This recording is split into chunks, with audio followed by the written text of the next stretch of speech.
Hi everyone, this is my build of a MGNZ makes induction annealer.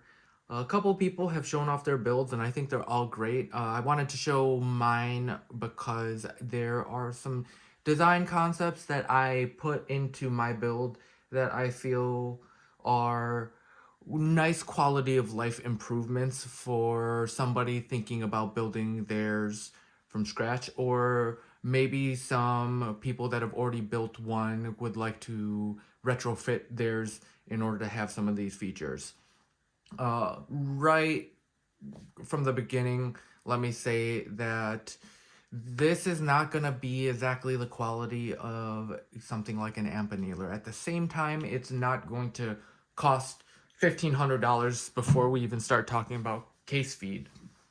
That being the case, my main design concern was modularity. Because everything is off the shelf components and they're built to a certain price point in order to save money on the build, I can easily exceed the amount that amp annealer costs in just buying the highest quality components, but that completely defeats the purpose. So we're building to a certain price point. Because we're building to a certain price point, there's components that may or may not give up the ghost eventually. More leaning onto the side of most definitely will give up the ghost. So everything being as modular as possible was important to me so that I could take this thing apart without having to spend a lot of time messing with tools in confined places, trying to not be frustrated removing, say, the pump or the ZVS coil. So before we get into the nitty gritty of it, I just want to show you some of the cool things that I've got going on here. So there's the case dropper shelf, and that case dropper shelf is just controlled by this little wheel. That's $20 well spent from Amazon. I believe this is called a scientific adjustable shelf. So that reliably can put me back to the same position easily, and using a set of calipers, go ahead and zero that out, I can index to the same point again and again. And I'm not sure if you can really read that readout, but say I want to get to 92 millimeters, and it's as simple as just dialing it in. So it's like a DRO. Again, it doesn't have to be spot on every time, but getting into a very tight window, yeah, I don't see a downside of it, and it's really easy. And now I know that when I anneal a case, I'm going to be annealing and putting the work in right at the shoulder. So there's that. It is controlled by that, and then down here we have a magnetic base. This works as the anvil for the caliper depth gauge, and it interfaces like so, and then that retains my dropper shelf, and that means that repeated taps here from the cases dropping aren't going to eventually migrate it off of the shelf, off of the table. So that's one of the features that I wanted to design into this. There's a quick disconnect right here that allows me to take this entire shelf, pop it out, and then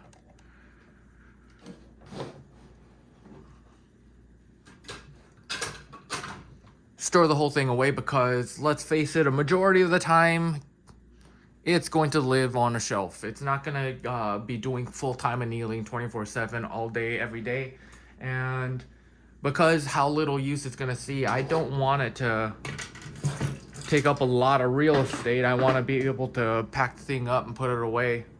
Eventually I will put some magnetic hold downs for that, but also a handle. Just a simple quality of life improvements, such as putting a handle on it so that you can store it away, is really, really nice. I'm gonna kind of get you up close and personal with this case feed system. So if you look down in there, you'll see these two wedges. I tinkered around with different designs and found that this is the most effective way to get this accomplished. What this essentially does is stops you from having to deal with cases that end up here. So there's just enough of a gap right there from this vertical surface and right here, such that when a case gets in there, it binds up the motor spinning, stops it, draws too much current. Once that happens, the board shuts down and you lose home on the location of this wheel. So then you're feeding out of sequence. When that happens, it's a giant headache. Potentially a case will get down there that's not been annealed, and you'll have to start the whole batch over. So a very simple solution was just 3D printing these wedges, and then with the design of the case feed wheel itself, I have this swept back design right here, and I'm gonna run this in slow motion. I will this time around try to induce a double feed.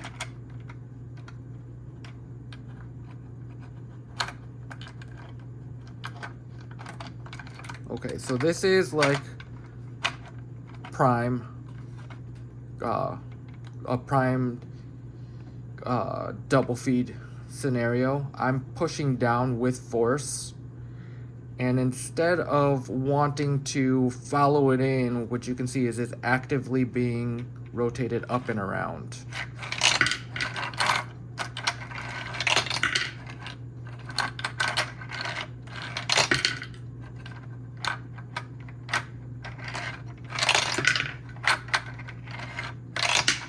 So yeah, really simple modification that reduces so many headaches. Another thing that is really nice to have that I haven't seen is a pull knob. I mean, it's just the simplest little thing. It really increases the quality of life for being able to switch between calibers. It is nice to be able to manually rotate without sticking your hands down into the workings. And yeah, it's just a small quality of life improvement. Let me index this to 223 so that at the end we can actually run the thing.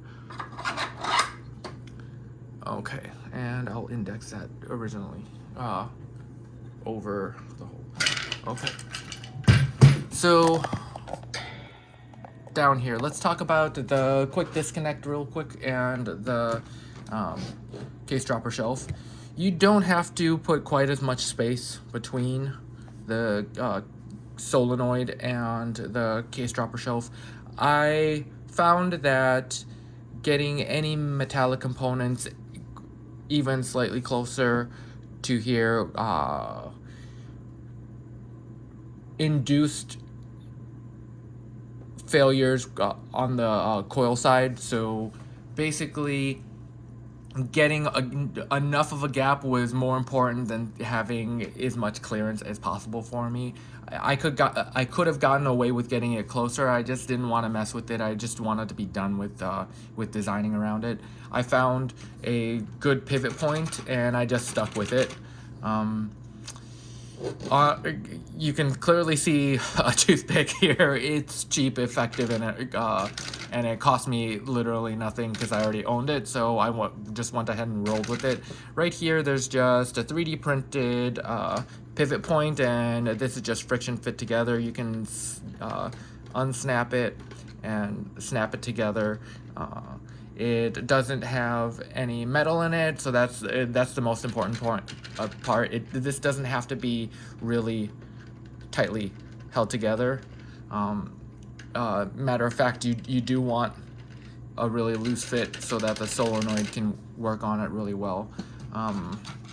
The other thing is that it's just a piece of silicone from an ice cube tray that I got for free, so I figured might as well use it.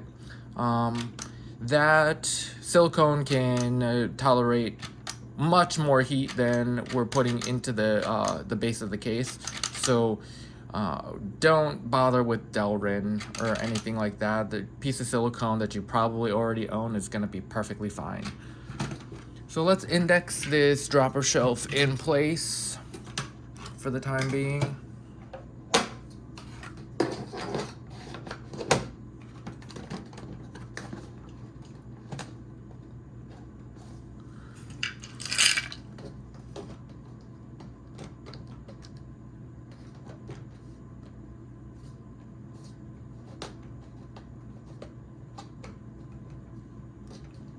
So that's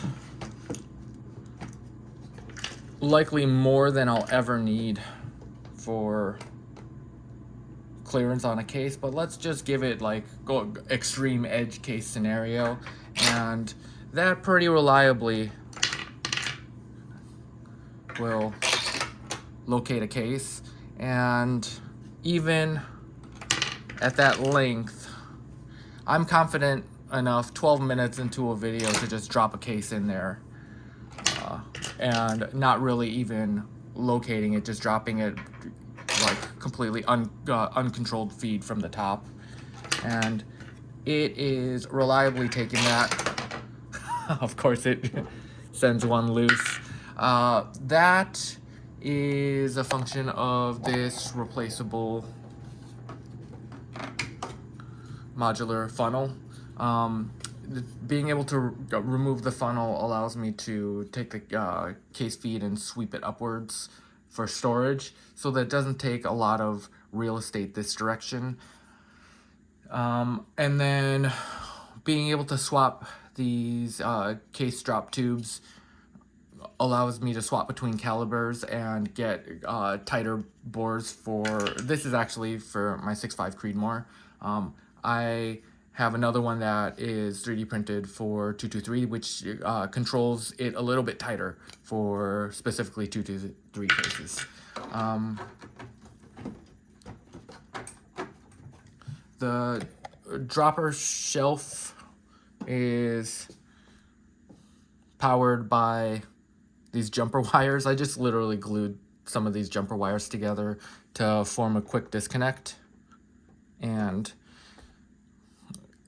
it's free because I already own the parts, and it works, so why spend extra money?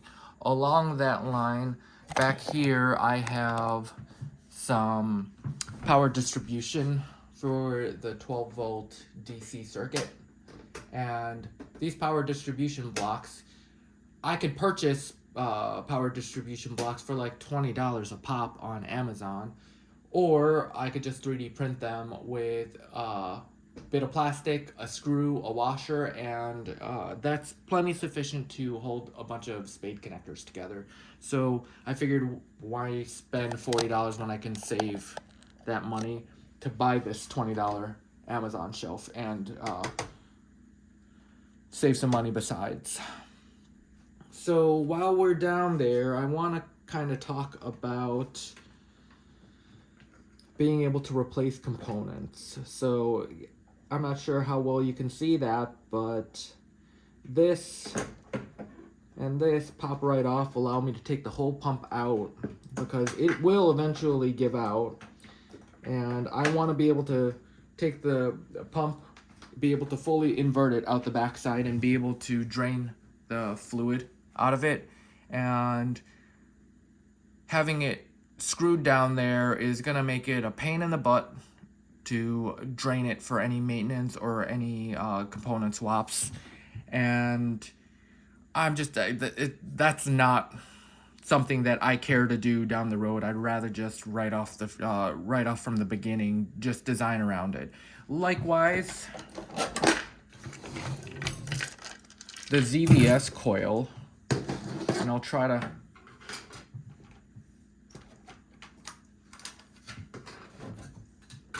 make it so that you can somewhat see what I'm talking about.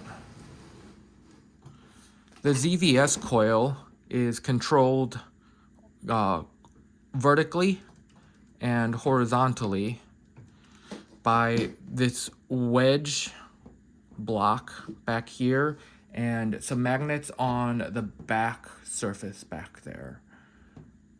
So essentially, it can't move backwards, it can't move upwards, downwards, or side to side. And then the one plane that it's able to move is forward.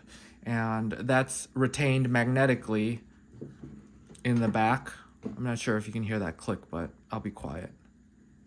There you go. So that click is holding it once it's actually attached. It's holding it from being able to pull forward. And that is just a function of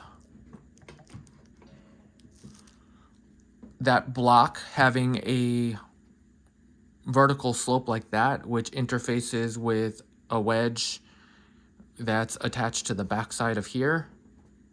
And that wedge kind of guides it and locks it in place. And then it has sides that lock it in place on this direction. And then because of the flat, it is locked from being able to move backwards any. And then the magnets just hold it there.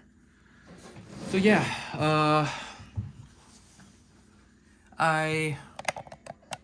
while I'm on the subject of being able to swap out that ZVS circuit or the pump, that power distribution block is magnetically attached. So when it comes time to replace those components, it's basically plug and play. Strip the wire, attach a spade connector, and just plug it in. So we've gone through a lot of the design considerations for this. We've talked about the concept and the ethos of it. This right here comes off so that this whole front panel can pivot should it need to. And then it's just magnetically located. I'm gonna go ahead and plug all this stuff back in.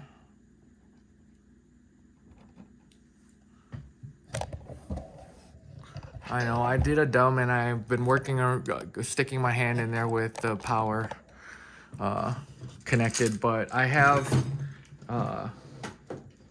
2 kill switches. That's the main power. And then this is emergency cutoff. So yeah, when I wanted to build this thing, I wanted to be able to see what was going on. That's the reason for the plexiglass right here. And the reason for the plexiglass shelf. I wanted to be able to see all the way through the machine as much as possible. The big thing was, what if I do see like a leak occurring or sparking or maybe even a fire, perhaps. I don't know what's gonna happen. But if that's the case, I wanted to be able to quickly have something that I could shut off. So I just have this front kill switch. So let's go ahead and get this dialed in.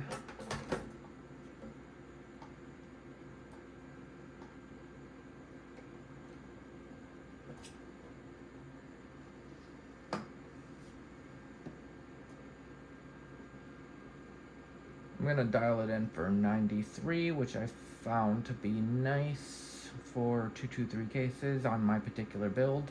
So that's 93 plus 6/100ths of a millimeter.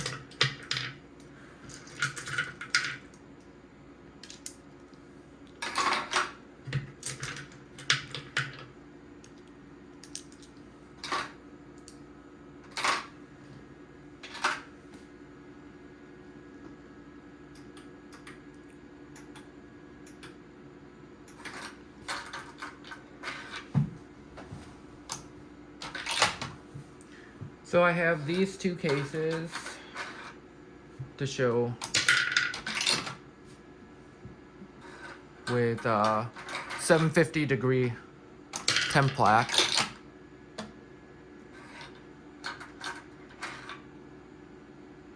The repeatability of the results. I'm going to try to line them up.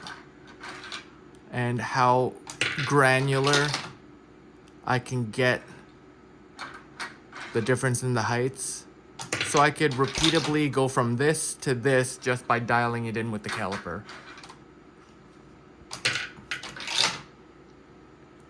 So yeah,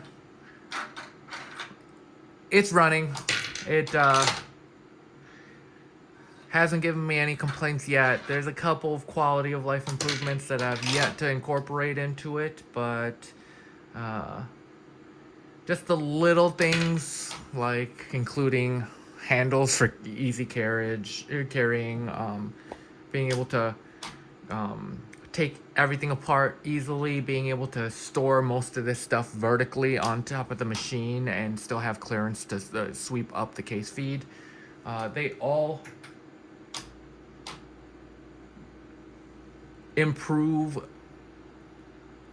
living with the machine, because the machine's going to be sitting on the shelf a vast majority of the time not doing anything. So why have it taking up a lot of room this way and the footprint that it already sits at? So being able to store everything away and being able to carry it from one location to another for storage is a big concern of mine. Anyway, I've made this video much longer than it probably needed to be, but I hope that I've shown some things that some people like and want to incorporate in their own designs. Thanks so much for watching, and I hope you have a great day.